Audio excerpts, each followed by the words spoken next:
Bueno, en este video vamos a ver palabras claves para poder entender a fondo la cromatografía, principalmente la técnica cuantitativas para cromatografía, ¿ok?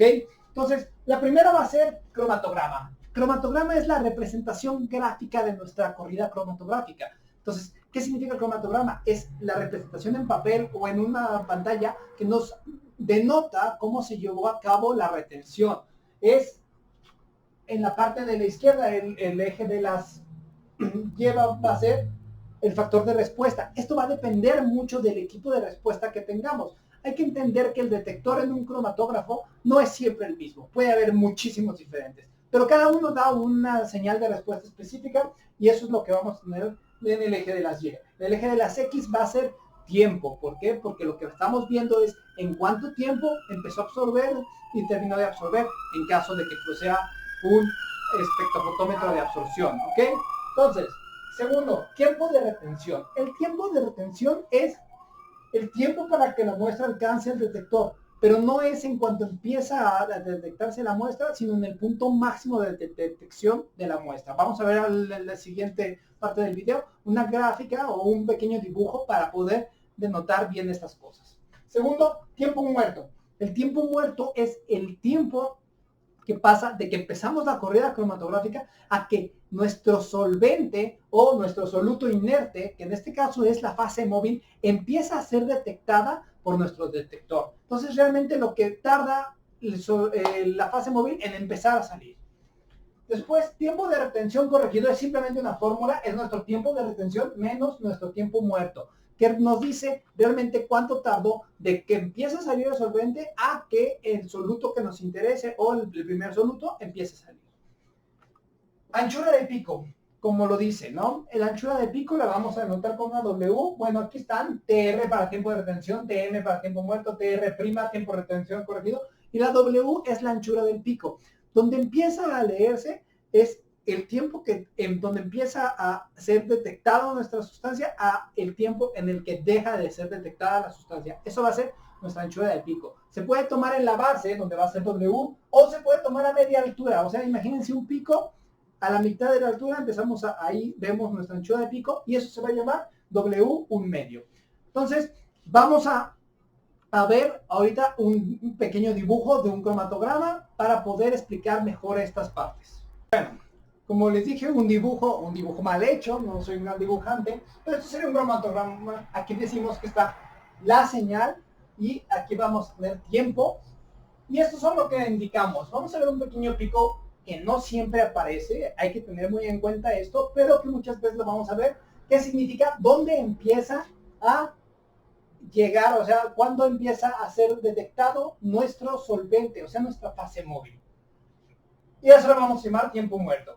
Lo que les decía, el tiempo de retención es justamente la parte más alta del pico de la señal, mientras el pico tenga esta forma, sean picos claros.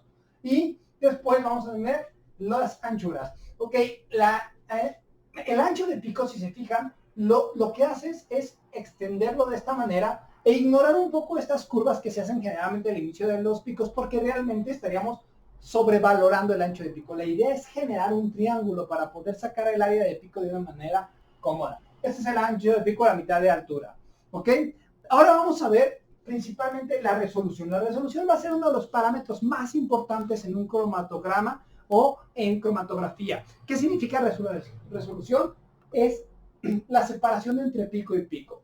Cuando un cromatograma tiene buena resolución, significa que los picos son distinguibles fácilmente uno de otro. Entonces, la resolución se va a ver altamente influenciada por la eficiencia, que tiene una N, la selectividad, que es una alfa, y la retención, que la vamos a simbolizar con una K. Ahorita vamos a explicar estas tres formas y cómo se meten directamente a la resolución, y ahí terminamos este video para ya empezar con videos de ejercicios en sí. Entonces, quedamos en que íbamos a definir esos conceptos y aquí está. Eficiencia. La eficiencia es M y es generalmente como conocido también o relacionado con el número de platos teóricos. A esto nos referimos, imagínense la cantidad de capas. Se habla de platos teóricos, estamos hablando de la cantidad de veces que es capaz de interactuar la molécula. Entre más platos teóricos, mayor va a ser la eficiencia, mayor la resolución. Entonces, Eficiencia es número de vatios teóricos, eso es teóricamente, pero realmente, ¿qué es lo que es la eficiencia? Vamos a sacar el número con 16 por el tiempo de retención entre el ancho del pico al cuadrado, o podemos utilizar el ancho del pico a media altura usando 5.54 en vez de 16, y abajo vamos a poner el ancho del pico a media altura. Así vamos a sacar la eficiencia. ¿Ok? ¿A qué va a afectar nuestra eficiencia? La longitud de la columna y el tamaño de partícula. Hay que entender esto. Entre más larga la columna, más tiempo tienen para separarse las cosas y mejor eficiencia. ¿Sí? Pero también tenemos que ver que el hecho de que la eficiencia se aumente también nos puede aumentar mucho el tiempo de corrida. Entonces, lo ideal es encontrar aquel momento en el que la eficiencia es suficientemente buena con el tiempo menor posible. Bueno, entonces tenemos la retención. La retención, que es un factor K, ¿y qué la va a afectar? Las fases, o sea, la fase móvil y la fase líquida. Hay otros factores que la afectan, pero eso ya es para estudios un poco más complejos de cromatografía. Ahí, eso no lo vamos a tocar en estos videos. K se va a definir como tiempo de retención menos tiempo muerto entre tiempo muerto, ¿ok?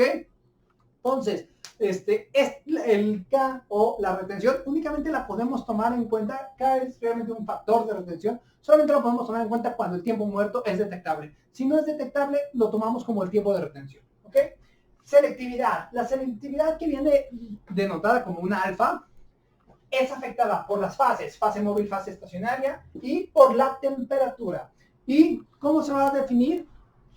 Como alfa, que es la selectividad, o sea, qué tan definido está un pico de otro, va a ser la K de un pico entre la K del otro. Y así vamos a ver que la selectividad sea, si es mayor a 1, se dice que tiene una buena selectividad de esos picos, ¿ok? Entonces, ¿cómo vamos a ver esto? Bueno, si la K es 1, significa que los picos están siendo exactamente detenidos en el mismo momento, ¿no? Eso no nos interesa. Bueno, la selectividad. Ahora sí, tenemos selectividad, tenemos retención, tenemos eficiencia, y esta es la fórmula para la resolución. Un cuarto de la raíz cuadrada de n, que es la eficiencia, por alfa menos 1 sobre alfa, por k sobre 1 más k. Esta fórmula, ¿para qué la vamos a usar? Hay diferentes fórmulas para saberlo, todo es para saber la resolución es lo más importante. Sin embargo, tú simplemente viendo un cromatograma puedes, sin calcular precisamente la resolución, ver que la resolución sea buena. Lo importante de conocer estas ecuaciones y saber lo que es la resolución es saber qué podemos mover nosotros para mejorarla. Cuando tenemos un cromatograma que tiene mala resolución, nos va a estar dando cosas difíciles de leer, difíciles de cuantificar, o datos erróneos cuando nosotros estamos realizando las cuantificaciones. Entonces, ¿qué es lo que vamos a estar moviendo? Podemos mover longitudes de columna, pero eso no es lo más ideal porque generalmente tenemos un espacio reducido de columna. Las fases y la temperatura van a ser principalmente las cosas que vamos a tener que cuidar. Primero, si determinamos un método cromatográfico, tiene que tener especificada la temperatura, pero después tiene que tener especificadas las fases, porque podemos jugar con las fases para mejorar la resolución de un cromatograma. Ahora sí, el siguiente video ya va a ser directamente a ejercicios. Hay 4 formas de resolver ejercicios de cromatografía, así que espero 4 videos de resolución de ejercicios. Y hasta aquí vamos a dejar Si hay dudas, saben cómo contactarme. Nos vemos en el siguiente video.